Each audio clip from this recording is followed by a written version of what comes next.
नमस्कार विद्यार्थी मित्रांनो, मी तुमची एड्युकेटर श्वेता चंदनकर तुम्हा सर्वांचे ग्लोबल ऑनलाईन मराठी या युट्यूब चॅनलवर स्वागत करते. महाराष्ट्र सेट परीक्षा 2026 यासाठी आपण प्रिपेअर करतो आहोत आणि एकंदरीत या सिरीजमध्ये आपण इम्पॉर्टंट PYQ प्रश्न यांचा अभ्यास करतो आहोत. हे तुम्हाला माहितीच आहे. 6 सप्टेंबर संभाव्य परीक्षा डेट आपल्याला दिलेली आहे आणि तोपर्यंत त्या जो पिरियड आहे 2 महिन्यांचा त्यामध्ये आपल्याला पुरेपूर आपलं अभ्यास करून घ्यायचा आहे. या सिरीजमध्ये आपण पेपर 1 2011 ते 2025 या दरम्यानचा इम्पॉर्टंट PYQ प्रश्नांचा अभ्यास करतो आहोत. आज त्याचं पाठ 27वा आहे आणि याचा चांगला अभ्यास करा PYQ प्रश्नांचा आणि एकंदरीत परीक्षा पास करा. चला तर मग सुरुवात करूया. ग्लोबल ऑनलाईन आपल्यासाठी घेऊन आले महाराष्ट्र सेट पेपर 1 2026 याचा क्रॅश कोर्स 2 महिन्याचा क्रॅश कोर्स ज्याची बॅच येत्या मंडेपासून आपण सुरू करतो आहोत. ज्यामध्ये तुम्हाला लाईव्ह क्लास मिळणार आहे, रेकॉर्डेड लेक्चर्स मिळतील आहे, 10 युनिटचे नोट्स मिळणार आहेत, युनिट वाईज MCQs असणार आहे, 5,000 प्लस MCQ सिरीज आहे, 50 अधिक मॉक टेस्ट आहे, लास्ट 15 वर्षाचे PYQ विथ सोल्युशन आहे आणि 1 वर्षाची व्हॅलिडिटी सुद्धा आहे. याची फीज आहे 3,000 रुपये आणि आफ्टर डिस्काउंट ती 2,600 रुपये असणार आहे. जर का तुम्हाला इनरोल करायचं असेल तर तुम्ही दिलेल्या नंबरवर संपर्क करू शकता. पेपर 1 सोबतच आपल्याकडे पेपर 2चा पण 2 महिन्याचा क्रॅश कोर्स आहे. पेपर 2 आपल्याकडे Marathi, history, commerce, management, computer science, education, life science, library science, chemical science, English literature, political science, economics आणि लॉ आहे.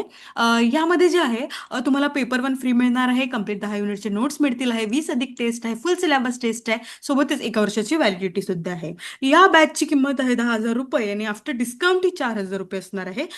तर या बॅचचा तुम्ही नक्की फायदा घ्या आणि जर का तुम्हाला इनरोल करायचं असेल तर तुम्ही दिलेल्या नंबरवर संपर्क करू शकता किंवा ग्लोबल ऑनलाईन ॲप प्ले स्टोरवरून डाउनलोड करू शकता. पेपर 1 सोबतच पेपर 2 आपल्याला किती महत्त्वाचं आहे हे आपल्याला माहितीच आहे. त्यामुळे या बॅचमध्ये नक्की इनरोल करा आणि हा तुम्हाला जो चान्स मिळाला आहे त्याचा पुरेपूर फायदा घ्या. चला तर मग सुरुवात करूया आपल्या प्रश्नांना सुरुवात करू. The best indicator of meaningful learning is the ability to secure more than 80% marks in the examination, the ability to express learn ability to express content without making a single mistake, the ability to apply knowledge in the problem solving, the ability to retain knowledge for a long time and recall it as it well. अर्थपूर्ण अध्ययनाचा सर्वोत्कृष्ट दर्शक म्हणजे काय? परीक्षेत 80% अधिक गुण संपादन करणे,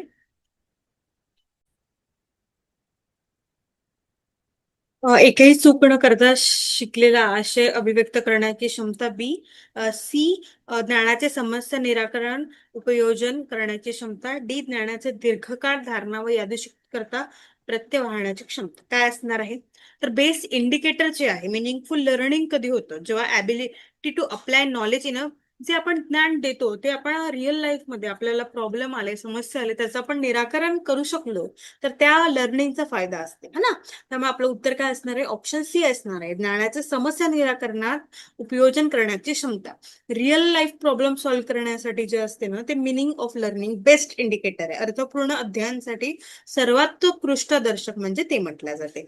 ठीक आहे, त्यामुळे आपलं उत्तर काय असणार आहे? ऑप्शन सी असणार आहे. युनिट 1 मधला प्रश्न आहे.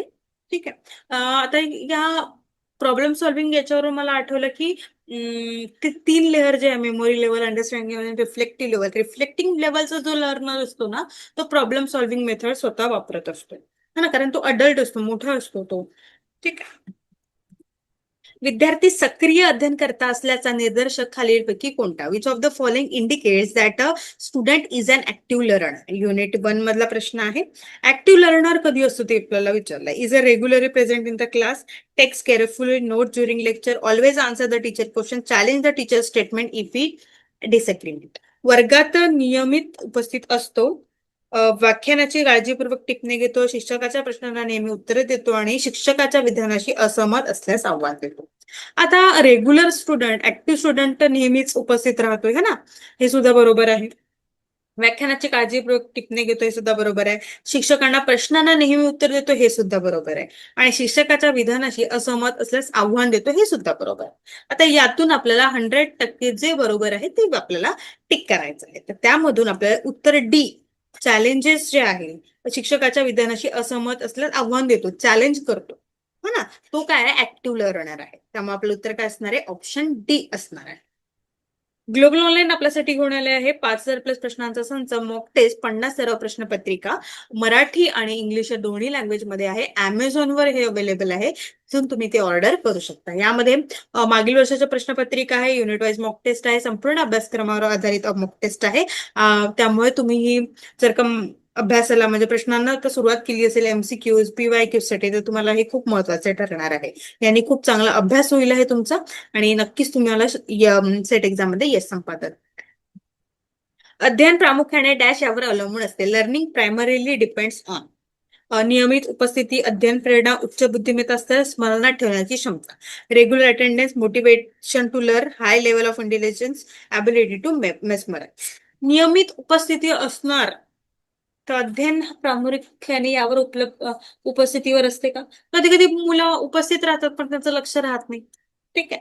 उच्च बुद्धिमत्ता स्तर आहे पण त्याला जायचंच नाहीये, अभ्यास करायचंच नाहीये, शिकायचंच नाही, तर काही अर्थ आहे का?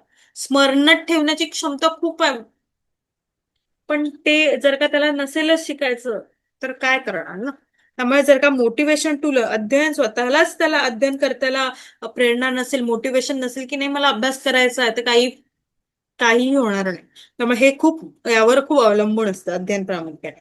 पोराला शाळेत जायचं की नाही, तिला शिकायचं की नाही, तिला मोटिवेशन आहे की नाही, हे खूप महत्वाचं. ती जाऊन बसतीये पण तिला काही समजत नाहीये, हे मग अशा पद्धतीचे प्रश्न आपल्याला उद्भवतात. ठीक आहे. त्यामुळे मोटिवेशन टू लर्न हे आहे आपलं उत्तर. युनिट 1 मधला प्रश्न आहे लर्निंग. समोरचा प्रश्न आहे, विद्यार्थ्यांना कोणत्या परिस्थितीत बुद्धिमंथन ठरते, विचार मंथन ठरते? In which situation does brainstorming prove useful for a student? Brainstorm to solve difficult mathematical problem A, to discover various traits of a historical figure while speculating about the culprit in a murder mystery. D, while generating ideas to reduce water wastage. गणितातील अवघड समस्या सोडवण्यासाठी. मी एखाद्या ऐतिहासिक व्यक्तीचे विविध गुणधर्म शोधण्यासाठी. सी, खुनाच्या रहस्य कथेतील अपराधाबद्दल अंदाज व्यक्त करताना. डी, पाण्याचा अपव्यय कमी करण्यासाठी कल्पना शोधताना. एकंदरीत आधी ब्रेनस्टॉर्मिंग विचार मंथन किंवा कल्पना मंथन काय आहे? ही एक अशी पद्धती आहे ज्यामध्ये अनेक लोक, एखादी व्यक्ती एकत्र येऊन नवीन कल्पना किंवा उपाय, समस्येवर तोडगा शोधण्याचा प्रयत्न करतात, समस्या निवारण करण्याचा प्रयत्न करतात. ठीक आहे. तर यामध्ये काय असणार आहे मी आता तुम्हाला सांगूनच दिलं. ठीक आहे. तर पाण्याचा अपयोग कमी करण्यासाठी कल्पना शोधताना हे ब्रेनस्टॉर्मिंगचं उदाहरण आहे. ठीक आहे. कारण इथे नवीन कल्पना शोधताय. गणितात अवघड समस्या हे तर कोणी सगळ्यांचंच असतं ना. एखाद्या ऐतिहासिक व्यक्तीचे गुणधर्म हेही नाहीये, अंदाज व्यक्त करणे पण नाहीये, त्यामुळे आपलं उत्तर काय असणार आहे? ऑप्शन डी असणार आहे. ठीक आहे. समोरचा प्रश्न आहे, संगणक सहाय्यित सादरीकरणाबाबत खालीलपैकी कोणते विधान असत्य आहे? असत्य आहे विचारा. Which of the following statement regarding computer aided presentation is false? It frees up to teachers to pay more attention to students. The student becomes a passive learner.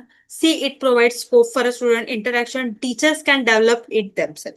विद्यार्थ्यांकडे अधिक लक्ष पुरवण्यासाठी शिक्षकाला मोकळे करते. बी, विद्यार्थी निष्क्रिय अध्ययन करता होतो.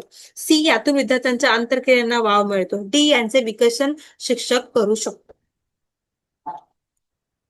चला सांगा बघू. विद्यार्थी निष्क्रिय अध्ययन करता होते हे असत्य आहे, है ना. त्यामुळे आपलं उत्तर काय असणार आहे? बी असणार आहे. संगणक आलं की ICT आलं, त्यामुळे आपलं उत्तर आहे. मुक्त प्रश्नांचे मूल्यमापन करताना खालीलपैकी मुक्त प्रश्नाचे मूल्यमापन करताना सर्वात कमी महत्वाचा निकष कोणता? Which of the following is the least important criterion when evaluating an open ended question? भाषेची अलंकारिकता, सर्व संबंधित मुद्द्यांचा समावेश, मुद्द्यांची तर्कशुद्ध मांडणी. डी, सादरीकरणातील मौलिकता. Use of ornamental language, inclusion of all relevant points, logical presentation of point, originality in presentation. काय असतं? ओपन एंडेड क्वेश्चन जे आहे त्याचा अर्थ होतो की ज्या प्रश्नाचे उत्तर हो किंवा नाही मध्ये देता येत नाही. आणि क्लोज एंडेड म्हणजे काय आहे? Yes or no. त्याचं उत्तर काय असणार आहे मग? जसं की फॉर एक्झाम्पल तुम्हाला हे कसे आवडेल, तुम्ही याबद्दल काय विचार करता, हे काय ओपन एंडेड आहे. क्लोज एंडेड म्हणजे मग काय? कॉफी और टी, चहा की कॉफी, है ना, ते क्लोज एंडेड आहे. इथे काय असणार आहे, भाषेची अलंकारिता, यूज ऑफ ऑर्नामेंटल लँग्वेज, हे उत्तर काय आपलं बरोबर असतं. ज्ञानामध्ये नव्हे तर कल्पनेत ज्या गोष्टी विशिष्ट संदर्भाशिवाय खऱ्या मानल्या जातात त्याला त्या म्हणजे काय? पुरावे, मूल्य, मोजमापे, भारांक. Things that are accepted as a true without a specific context, not in terms of knowledge, but in terms of imaginations are evidence, values, measurement, weight. काय असणार आहे? तर ते असणार आहे मूल्य. ऑप्शन बी असणार आहे. ठीक आहे. शास्त्रीय संशोधनाच्या दृष्टीने सत्यता म्हणजे काय? From the perspective of scientific research truth means prevailing opinion, empirical state condition, assumed premises, deem notions, concept. मतप्रवाह, अनुभवजन्य स्थिती, गृहीत धरलेल्या गोष्टी, समज, कल्पना. तर शास्त्रीय संशोधनाच्या दृष्टीने सत्यता म्हणजे अनुभवजन्य स्थिती, इम्पेरिकल स्टेट. सायंटिफिक रिसर्च मध्ये आपण फील्डवर जातो, प्रयोगशाळेमध्ये करतो ना. त्यामुळे सायंटिफिक रिसर्च मध्ये अनुभव एकंदरीत असतात. त्यामुळे आपलं उत्तर असणार आहे ऑप्शन बी. जोवर एखादा निष्कर्ष सार्वजनिकरित्या तपासून पाहिला जात नाही तोवर संशोधक तो निष्कर्ष खरा आहे असे मानत नाही. हे तत्व म्हणजे researcher does not accept a conclusion as a true until it has been publicly verified. This principle is known as objectivity, subjectivity, serendipity, neutrality. वस्तुनिष्ठता, व्यक्तिनिष्ठता, सेरेंडिटी, तटस्थता. काय असणार आहे सांग.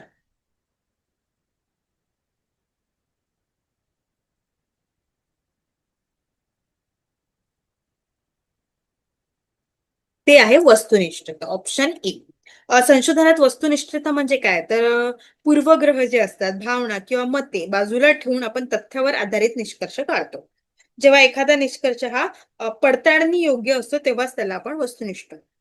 व्यक्तिनिष्ठता म्हणजे वैयक्तिक दृष्टिकोनावर अवलंबून असते, जे संशोधनात टाळले जातं. सेरेंडिपिटी म्हणजे याचा अर्थ अनपेक्षितपणे किंवा योगायोगाने लावलेला अर्थ. म्हणजे एक एक शब्द मी लिहून देते. तर योगायोग, लावलेला अर्थ, याचा स्वतःचा दृष्टिकोन, दृष्टिकोन, स्वय दृष्टिकोन, स्वतःचा. न्यूट्रलिटी म्हणजे याचा अर्थ कोणत्याही एकाच बाजूचा कल न घेणे, परंतु सार्वजनिक पडताळणी हा प्रामुख्याने वस्तुनिष्ठतेचा भाग आहे. न्यूट्रलिटी म्हणजे न्यूट्रल, हा ना. त्यामुळे आपलं उत्तर काय असणार आहे? ऑप्शन ए असणार आहे.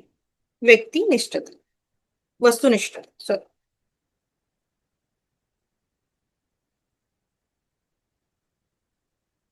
का, कसे, कधी अशा प्रश्नांची उत्तरे शोधण्यासाठी करण्यात आलेले शास्त्रीय संशोधन म्हणजे काय? परस्पर संबंध संशोधन, सर्वेक्षण पद्धतीचे संशोधन, गुणात्मक, संख्यात्मक. A scientific research conducted to find answer to questions such as why, how, when is known as. हे आपल्या सगळ्यांनाच माहिती आहे, है ना. काय आहे ते? क्वालिटेटिव्ह रिसर्च आहे, गुणात्मक. याच्यामध्ये आपण कसं झालं, कसं काय झालं हे विचारतो. क्वांटिटी मध्ये आपण संख्या विचारतो, किती क्वांटिटी पाहिजे, 1 किलो, 2 किलो. करेलेशन जे आहे हे व्हेरिएबलला हे केलं जातं. आणि सर्वे मध्ये आपण सर्वे करतो, हे दोन्ही येतं, क्वांटिटेटिव्ह आणि क्वांटिटेटिव्ह, कारण इथे पण प्रश्न पण विचारतो, है ना. आपलं उत्तर काय असणार आहे? ऑप्शन सी असणार आहे. एखाद्या संस्कृतीचे तपशील आणि परिपूर्ण चित्रण म्हणजे काय? Ethnography, ethnology, ethnostudy, ethnic description. A detail and comprehensive description of a culture is called ethnography. Option A असणार आहे.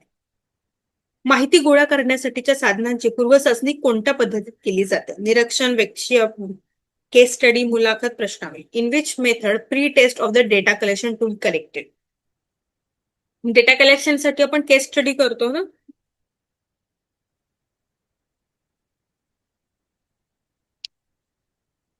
ठीक आहे, आपलं उत्तर काय असणार आहे? ऑप्शन बी असणार आहे. माहिती गोळा करण्यासाठी वेगवेगळे पण पद्धत आहे. डेटा कलेक्शनसाठी आपण साधारणतः क्वेश्चनर करतो. ठीक आहे, प्रश्नावली. त्यामुळे आपलं उत्तर डी असणार आहे, प्रश्नावली. केस स्टडी जे आहे ते स्पेशली ती क्वेश्चनर मेथडच्या नंतर वापरली जाते.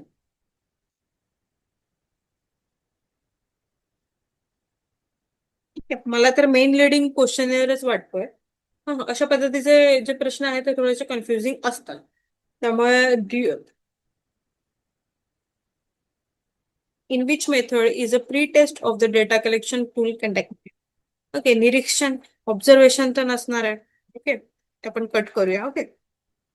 मुलाखत पण नाहीये, प्रश्नावली किंवा केस स्टडी नाही, इंटरव्ह्यू नाही. त्यामध्ये प्रश्नावली जे आहे ना तेच आपलं उत्तर बरोबर असतं. ओके, इथे आता ऑप्शन बी असेल पण बी नाहीये, ते आहे डी. क्वेश्चन: संज्ञापनाचे गट, संज्ञापन आणि जनसंज्ञापन हे प्रकार वर्गीकरणाच्या कोणत्या निकषावर आधारित आहे? परिणामकारकता, सहभागी व्यक्तीची संख्या, प्रतिसाद मात्र. On which criterion of a classification are the communication types, group communication and mass communication best? Effectiveness, number of participant, response, media. तर आपण ग्रुप कम्युनिकेशन मध्ये ग्रुप राहते, समूह राहतो, मास कम्युनिकेशन मध्ये पण ते असतं. ठीक आहे, किंवा मग इंटरपर्सनल मध्ये 2 असतात, इंट्रापर्सनल मध्ये 1 असतं. तर आपण काय मोजतो? नंबर ऑफ पार्टिसिपेंट, सहभागी व्यक्तीची संख्या मोजतो. त्यामुळे आपलं उत्तर काय असणार आहे? हे ऑप्शन बी असणार आहे.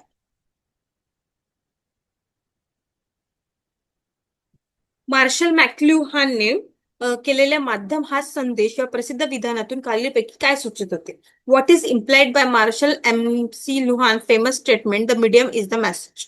The medium of communication affects human at a deeper and more fundamental level than the message itself. A. B. The message affects human at a deeper and more fundamental level than medium. C. When considering long-term effects on a human, the medium and the message are underrelated factors. D. The medium and the message are independent factors and their role in the influencing humans is negligible. संदेशापेक्षा संज्ञापनाचे माध्यमच मानवावर अधिक खोलवर आणि मूलभूत पातळीवर परिणाम करते. माध्यमांपेक्षा संदेशच मानवावर अधिक खोलवर आणि मूलभूत पातळीवर परिणाम करते. मानवावरील दीर्घकालीन परिणामांचा विचार करताना माध्यम आणि संदेश हे एकमेकांशी संबंधित नसलेले घटक आहे. सी. डी. माध्यम आणि संदेश हे स्वतंत्र घटक असून मानवावर परिणाम करण्याच्या संदर्भात त्याची भूमिका नगण्य आहे. संदेशापेक्षा संज्ञापनाचे माध्यमच मानवावर अधिक खोलवर परिणाम करतात. हे आपलं उत्तर काय असणार आहे? बरोबर असणार आहे, ऑप्शन ए. खालीपैकी कोणता पर्याय देहबोलीचा नाही? उभे राहणे, बसण्याची ढब, हातवारे, चेहऱ्यावरील हवा, बोलणे. ऑब्व्हियसली काय असणार आहे? Which of the following option is not a part of body language? It's a बोलणे. बाकी सगळे हे नॉन व्हर्बल आहे. Okay, D. वर्गामध्ये शिकवताना पॉवर पॉईंट प्रेझेंटेशन शिक्षकांना उपयुक्त ठरते कारण PowerPoint presentation are useful for teachers during classroom instruction because unit 1 मधला वर्ग नियंत्रण मिळवण्यासाठी त्याची मदत होते, शिकवण्यासाठी मुद्दे नीट होतात, विद्यार्थ्यांची त्याची सहज नकल उतरवून घेऊ शकतो, त्यामुळे शिकवण्याचा मजकूर अधिक आकर्षक होतो. They help in maintaining classroom discipline, they help in effectively organising, students can easily copy the content, they make the teaching content more attractive. त्यामुळे शिकवण्याचा मजकूर अधिक अट्रॅक्टिव्ह बनतो आणि असं वाटतं की काय शिकवतोय ना, छान पद्धतीचे डायग्राम्स दिसतात, आवाज येतो, छान वाटतं ते सगळं बघायला. त्यामुळे ते पॉवर पॉईंट प्रेझेंटेशन हे खूपच उपयुक्त ठरेल आहे. ऑप्शन डी असणार. खालील संज्ञापन माध्यम आहे त्यांच्या शोधाच्या कालानुक्रमाने लाभ. कोणते आहे? दूरचित्रवाणी, दूरभाषा, नभोवाणी, छापखाना. Television, telephone, radio, printing.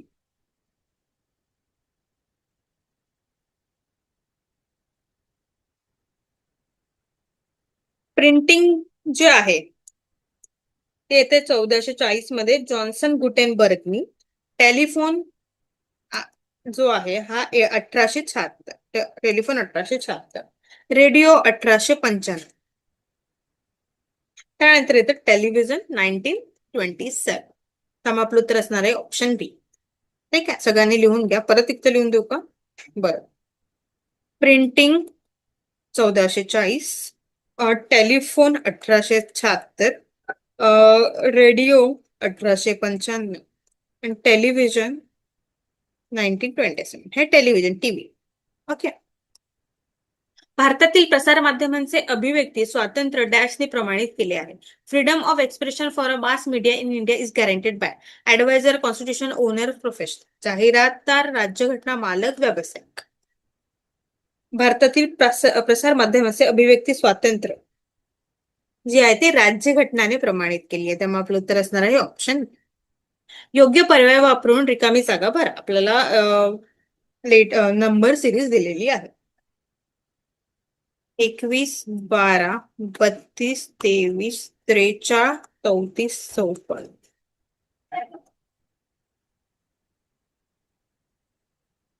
काय वाटतं बघून नंबर सिरीज?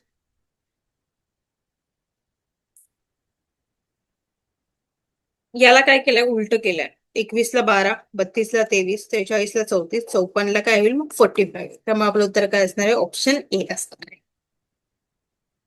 ऑप्शन बी नाही आहे, ऑप्शन ए आहे, 45. ठीक आहे. त्यानंतर आपल्याला त्यांनी लेटर सिरीज दिलेली आहे, ACDGHIUVXY.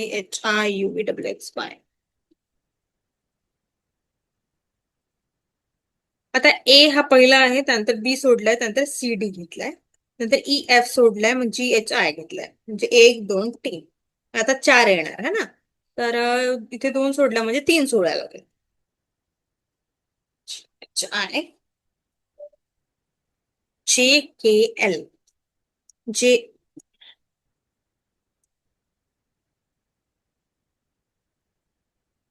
JKL सोडून द्या, त्यानंतर काय येईल, MNOP. म्हणजे आपलं उत्तर असणार आहे ऑप्शन सी, है ना. लेटर सिरीज किंवा नंबर सिरीजची जेवढी जास्त तुम्ही प्रॅक्टिस कराल ना, तेवढं तुम्हाला येणार. ओके, त्यामुळे प्रॅक्टिस करा. समोरचा प्रश्न आहे, एका विशिष्ट सांकेतिक भाषेत प्रत्येक अंकाचे संकेतन एका इंग्रजी मुळाक्षराने केले आहे. 1 2 3 BCD H2 चे मूल्य आपल्याला विचारले.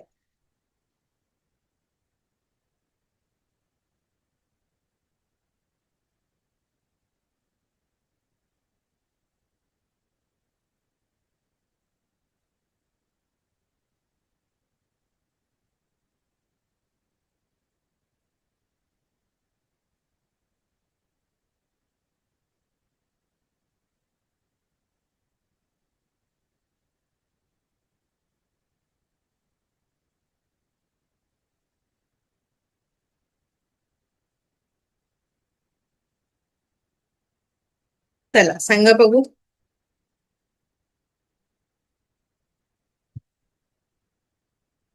तर मी आता काय केलंय, 1 राहते ना, ते समोर समोर केलंय. ठीक आहे. तर मग H काय होतं, 8 होतं. त्यामुळे ते काय येईल,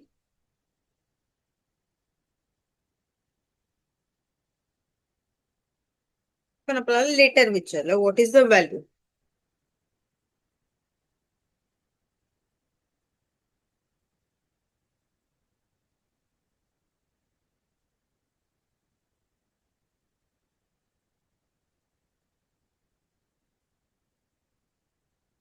ओके, मी हा प्रश्न तुम्हाला शेवटी सोडवतो. पुढीलपैकी कोणती संख्या इतर संख्यांपेक्षा वेगळी आहे, which of the following numbers is different from the others. याचा करा प्लस. 1 + 6 + 4, 1 + 7 + 3. 11 12 11 11, म्हणजे ऑप्शन बी जे आहे ते वेगळं आहे. ओके, चालेल. परत एकदा आता नंबर सिरीज आपल्याला दिलेली आहे, ADIQY. यामध्ये काय असणार आहे, 1 स्क्वेअर, 2 स्क्वेअर, 3 स्क्वेअर, 17 हे पद चुकीचं आहे. 17चा स्क्वेअर 17 आहे, याचा नंबर स्क्वेअर नाही येतो, आणि वाय हा 25 आहे, म्हणजे 5चा स्क्वेअर आहे. ओके, त्यामुळे आपलं उत्तर काय असणार आहे, क्यू असणार आहे. पद हे चुकीचं असणार आहे. शिला म्हणाली, रमेश हा माझ्या आईच्या भावाचा मुलगा आहे. तर रमेश शिलाचा कोण. रमेश हा माझ्या आईच्या भावाचा मुलगा आहे. तर रमेश शिलाचा कोण आहे, मामे भाऊ, है ना. Shila said, Ramesh is the son of my mother's brother. How is Ramesh related to Shila, maternal cousin. समोरचा प्रश्न आहे, जर तू तुझा गृहपाठ, विधान दिलेला आहे, जर तू तुझा गृहपाठ या आठवड्या अखेरपर्यंत व्यवस्थित पूर्ण केलास तर आपण सहलीला जाऊ. वडिलांनी मुलास सांगितले. गृहीतक, मुले सामान्यपणे गृहपाठ टाळतात, म्हणून मुलांना सामान्यतः गृहपाठ आवडत नाही आणि ते सहलीला जाण्याला पसंत करतात. स्टेटमेंट काय, if you complete your homework properly by the end of this week we will go on trip, the father told his son. Assumptions काय आहे, तर चिल्ड्रन जनरली अवॉइड करतात homework. Children generally do not like homework and prefer going to excursion. मग trips होत्या काय असणारे, दोन्ही गृहीतक काय बरोबर आहे, हा ना. टाळतात होमवर्क करणं, आणि स्पेशली आपण सहलीचं असं लालच दाखवलं तर ते लगेच करतात. त्यामुळे आपलं उत्तर काय असणार, ऑप्शन सी असणार आहे. ठीक आहे, अशा पद्धतीने आपण काही महत्वाचे पीओक्यू प्रश्न पाहिलेले आहे. आय होप ते तुम्हाला मदत करणार आहे. त्यानंतर 5,000 प्लस प्रश्नांचा संच आपल्याकडे अवेलेबल आहे Amazonवर मराठी आणि इंग्लिश दोन्ही भाषांमध्ये. तुम्हाला हवे असेल तर लिंक कमेंट करा. किंवा आणि क्रॅश कोर्समध्ये जॉईन व्हायचं असेल तर तुम्ही दिलेल्या नंबरवर संपर्क करू शकता किंवा ग्लोबल ऑनलाईन ऍप प्ले स्टोअरवरून डाउनलोड करू शकता. खूप खूप धन्यवाद.